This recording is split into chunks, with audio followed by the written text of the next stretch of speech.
4년차 이제 된 이제 이혼을 전문으로 네네네네. 하고 있는 박은주 변호사라고 하고요. 네. 그러니까 아까 저기 잠깐 대기하고 있는데 오늘 저도 어제 갑자기 열애 기사가 맞아, 떠서 맞아요. 예, 예, 예. 뭐 그럴 수 있죠. 뭐 인생이 뭐. 궁금한 네, 뭐 혹시 예. 뭐 궁금한 점 있으시면은 네, 저한테 많이 물어보셔도 되고 네네네네. 딱 적게 나온 것 같습니다. 아 맞아요. 그렇군요. 아니 그 저 이혼 전문 변호사가 이게 따로 있는 거죠? 따로 있고요. 네. 보통 이제 대한변호사협회라는 곳에서 이제 전문 등록증을 발행을 해주는데 네. 최근 3년간 몇십 건 이상 이혼 사건을 수행을 해야 되고 뭐 전문 교육을 이수를 해야 되고 뭐 이런 조건들이 좀 있는데요. 예, 예. 지금 변호사 자체 수가 한 3만 명 정도 되는 것 같고요. 네. 그 중에서 이제 이혼 전문 등록을 하신 분은 한 800명 정도로 알고 있어요. 네, 네, 네. 그렇군요. 아니 사실 이제 박은주 변호사님께서는 이제 만 24세 49회 사법시험에 합격을 하셨고 와 아, 24세 합격하셨어요? 만 24세면은 이제 대학 졸업을 하고 뭐 그냥 거의 그 이후로 이제 14년 차 이혼 네네. 전문 변호사로 활동을 하고 계신데 현재 진행 중인 이혼 소송건만 해도 이게 어마어마하다 그래요?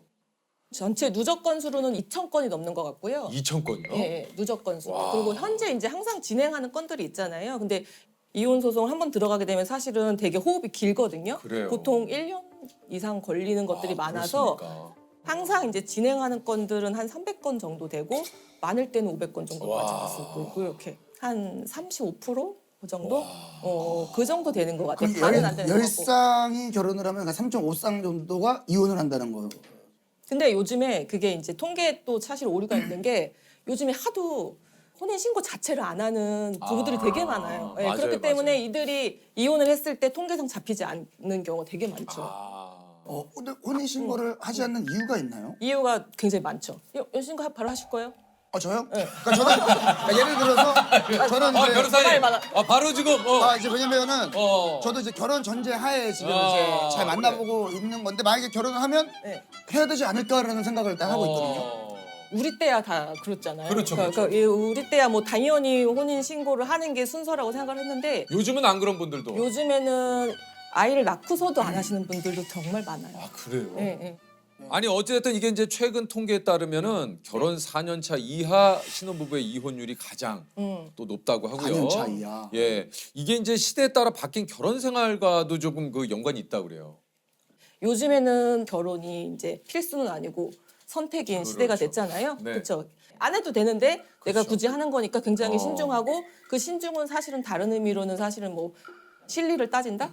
이런 게 있어요. 그렇죠. 네. 조금 그런 이해관계를 좀 따지게 되는데 본인들의 돈을 각자 어떻게 쓰고 어떻게 관리를 하느냐에 대한 갈등이 굉장히 심해요. 근데 우리가 생각했을 때는 경제 공동체라는 그렇죠. 관념이 예, 굉장히 예. 많았는데 요즘은 아예 그런 게 없단 말이에요. 그래서 그래요? 제가 한 7, 8년 전에 뭐 이혼 상담을 하면 젊은 부부가 왔길래 돈을 각자 관리합니다 했을 때 굉장히 특이하다라고 생각을 했었거든요. 근데 이제는 돈을 같이 합쳐요라고 하는 부부들이 오히려 특이한. 오히려 특이한 정도예요. 어떻게 하실 거예요? 저요? 변호사님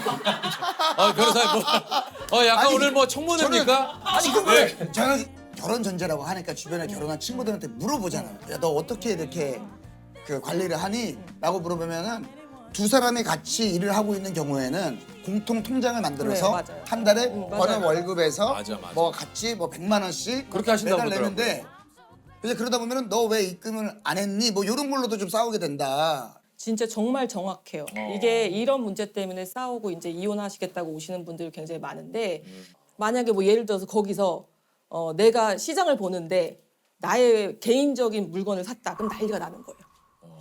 이거 뭐 예를 들어서 제가 많이 드는 것 중에 여성용품 있잖아요. 네. 내 여성용품 장 보면서 샀다. 같이 이제 샀다 넣는데. 살 수 있잖아요. 근데 이제 그거를 이제 일일이 체크를 해서 이거는 공동 생활 비용이 아닌데 왜 써있냐. 그래서 진짜요? 네, 그래서 6,700원을 넣어도록 하라. 이렇게 해서 이렇게 싸우는 거죠. 아니, 정말. 와이프의 그 용품을 산 네. 건데 그걸 뭐라고 하는 거예요? 네네네. 그 공동생활비 통장에서 양가 부모님들의 선물을 사는데 이쪽 부모님은 20만 5천 원짜리 샀는데 이쪽 부모님들은 19만 8천 원짜리 샀다고 네. 불만을 제기하는 부부가 있고 또 양가 가는데 당신 집에 가니까 당신이 기름값을 내. 정말 있는 일이고요. 예. 이제는 제가 엑셀 이혼이라는 말을 되게 많이 써요. 엑셀이 필수화된 시대가 됐어요. 그 엑셀을 공동 지출 비용, 각자 지출 비용 이런 거 써서 굉장히 명확히 해놓는 거죠. 근데 그게 시간에까지 가요. 가사와 양육에 각자 얼마를 분담을 했는지 일주일에 내가 지금 1.5시간을 더 1시간. 했으니까 다음 주에는 당신이 1.5시간을 더 해야 돼. 이런 것들로 시간적인 개념까지 나아가서 굉장히 합리적으로 보이기도 하죠. 근데 그건 저는 어떤 면에 있어서는 또 예. 예. 근데 부부라는 거는 합리라는 말과 사실은 가장 먼 단어라고 저는 생각을 하거든요. 혹시 실례가 안 된다면 네. 지금 결혼을 저는 미혼이고 싶은 기혼이죠. 그게 뭐야? 그게 무슨 변호사님 무슨 말씀이세요?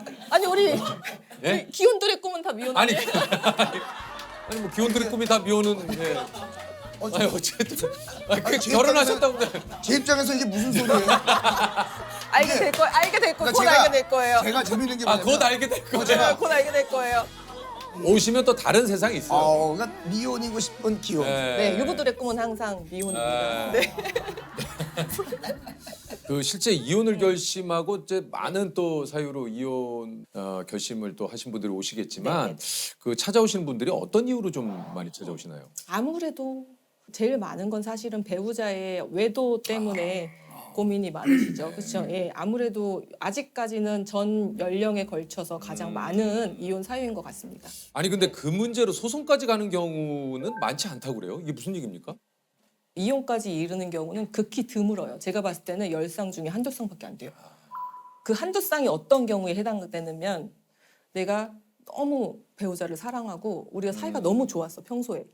배우자의 외도를 알게 됐을 때 그 배신감이란 게 그 애정도와 동일하거든요.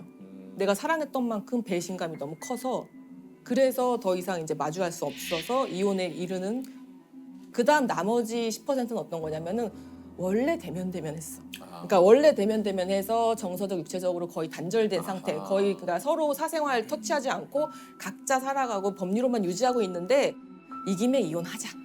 다 합쳐서 10% 20% 내고 나머지는 사실은 애정도라는 것이 막 이렇게 가장 정점에 있을 때가 결혼을 하고 그다음에 이제 혼인생활 유지하면 이렇게 떨어지잖아요, 맞죠? 네.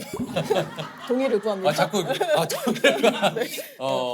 그러면 대부분의 이제 제가 생각하는 애정도라는 게 그 뭐 30에서 70 사이로 왔다 갔다 하는 거예요. 근데 그런 과정에서 아이의 문제도 있고 사회적인 어떤 자존심도 있고 그다음에 또 사실은 내가 누구 좋으라고 이혼해 주냐 이런 마음도 있잖아요. 그러니까 내가 애정만으로는 이제 이혼까지 결심하는 건 사실은 힘든 게 어디 우리 부부 아니겠습니까? 그러니까요. 그러니까 진짜. 소송까지 안 하는 경우가 굉장히 많고 이혼은 정말 힘들죠. 사실 그래요. 이혼을 결심하는 건 정말 힘들어요. 맞아요. 그러면 이제 남편분하고는 사이가 좋으시죠? 그러니까 남편하고 사이가 좋으려면 좋다기보다는 이제 저도 말이 아니, 많아지네요. 갑자기 근데 서로 왜 이런 질문을 아니 궁금한 게 많은 분들이 이제 배우자를 맞아요. 서로가 선택을 할 때 이런 점을 좀 주의했으면 좋겠다라는 것도 있고 이런 점 때문에 이 사람을 선택한다는 경우도 있잖아요. 맞아요. 네. 그러니까 선택하신 이유가 있을 거 아니에요. 그때는 제가 너무 어렸죠. 나 변호사님 진짜. 아니 그래서 근데 정말로 결혼을 앞둔 젊은 친구들이 저한테 많이 와요. 그래서 물어보겠죠. 네, 물어봐요. 그런 질문 제가 참 많이 받는데 이런 것 같아요. 그러니까 땡땡땡을 좋아하는 사람은 약간 조금 조심해야 되지 않을까? 땡땡땡이 뭡니까? 그거는 앞에 아무거나 붙여도 항상 조심해야 돼요. 예를 들어서 그 땡땡땡이 친구일 수도 있고요. 술일 수도 있고요. 운동일 수도 있고요. 배우자가 내 남자친구 여자친구가 어떤 걸 되게 좋아해. 캠핑을 되게 좋아해. 그래서 연애 때는 저게 되게 멋있어 보였어. 굉장히 그렇지. 멋있어 보였어. 근데 예. 나는 막 그렇게 좋아하진 않았어. 근데 뭐 따라다니고 해서 굉장히 좋았는데 결혼 이후에도 여전히 캠핑을 좋아하는데 거기에 시간과 비용을 쓰잖아요. 네. 그럼 사실은 항상 갈등이 생기기 맞아요. 마련이거든. 그렇잖아요. 맞아요. 그렇잖아요. 네. 그래서 실제 그래요. 땡땡땡을 좋아한다 하면은 사실 이건 조금 그래서 무취향인 사람 만나야 된다. 내가 항상 그래. 그래서 막 취미 몰두하는 사람 이런 거 조심해라. 거기 돈과 시간을 쓰니까 갈등이 생겼는데 이제 제 취미가 항상 그런 거거든요. 이렇게 막 주말에 밤새서 제 취미가 웹툰하고 웹소설 보는 거거든요.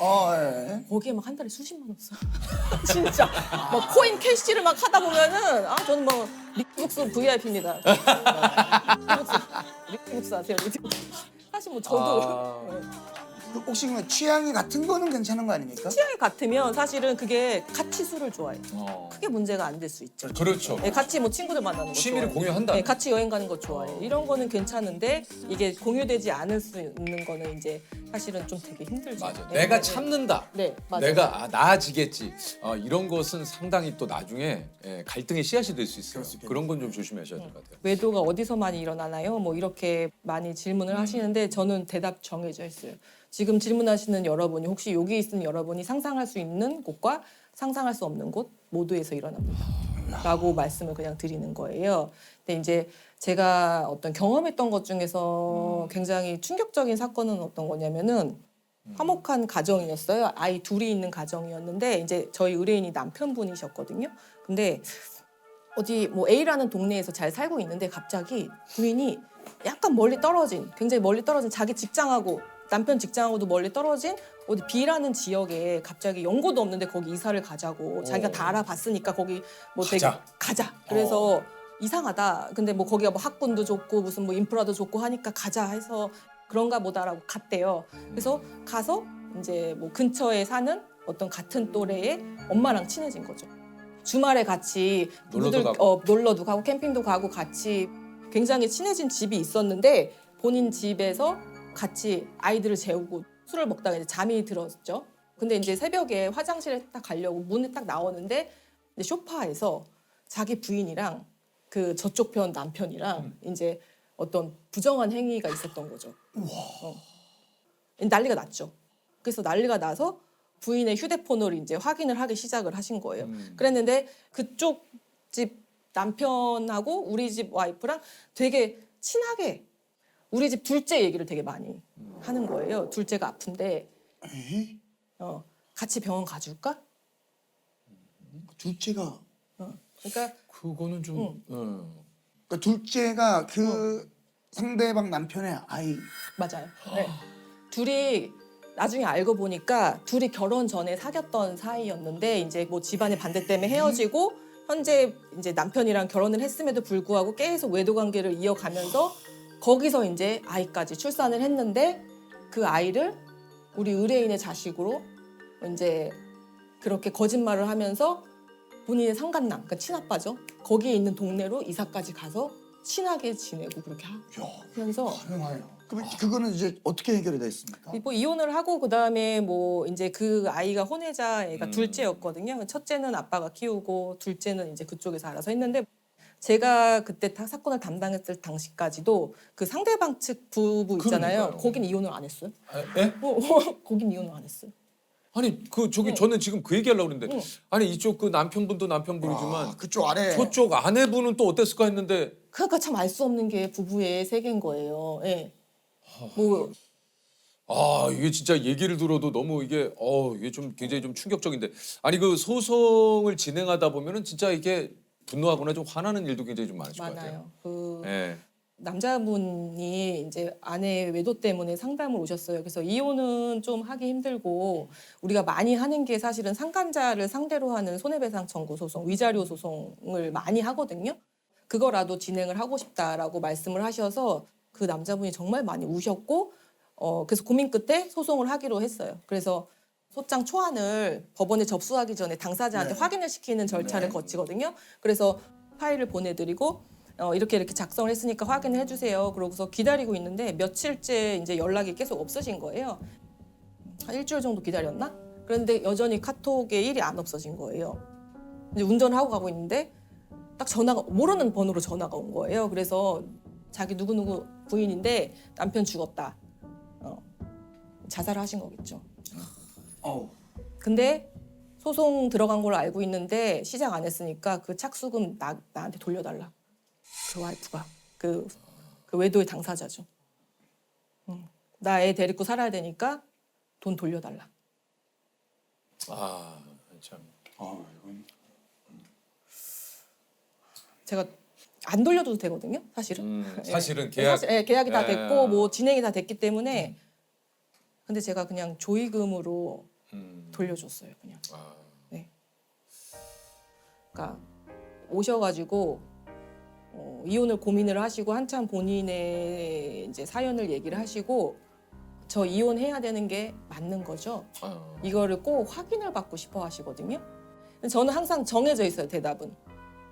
선생님이 이혼을 하시겠다고 하면은 재판상 이혼 사유는 해당돼서 이혼은 될 것 같습니다만 대신에 저의 얘기, 그 다음에 주변 사람들의 얘기를 전혀 듣지 마십시오. 왜냐하면 그렇죠. 예, 그 사람들의 선택대로 했다가는 나중에 후회하실 수 후회하니까. 있고 내 인생의 그, 결정이니까 그렇죠. 그 인생을 대신 살아줄 수 없기 때문에 본인의 마음이 최종 결정하는 대로 하시는 게 좋겠습니다라고 하시죠. 서로 다른 사람들이 만나서 같은 어떤 공간과 시간을 공유했다고 해도 각자가 기억하는 그 결혼 생활은 아예 다르거든요. 이혼에만 파탄이라는 말을 쓰는데 파탄은 깨지고 터졌다는 소리거든요. 회복될 수 없다는 그런 의미잖아요. 사실 깨진 걸 붙일 수 없으니까. 예. 저는 좋은 이혼은 있다고 생각을 해요. 내가 결혼 과정에서는 뭔가 갈등을 봉합하지 못해서 헤어지지만 그 과정에 있어서는 그래도 성숙할 수 있거든요. 상대방을 더 짓밟고 상대방을 더 비난하고 이런 것보다는 이런 사람이었구나. 그래서 우리가 갈등이 있었고 서로 달랐구나. 정말로 부부는 서로 노력을 해야 되는 것 같아요. 정말 말할 수 없을 만큼의 두 사람의 둘 다의 노력이 필요한 거죠. 사실은.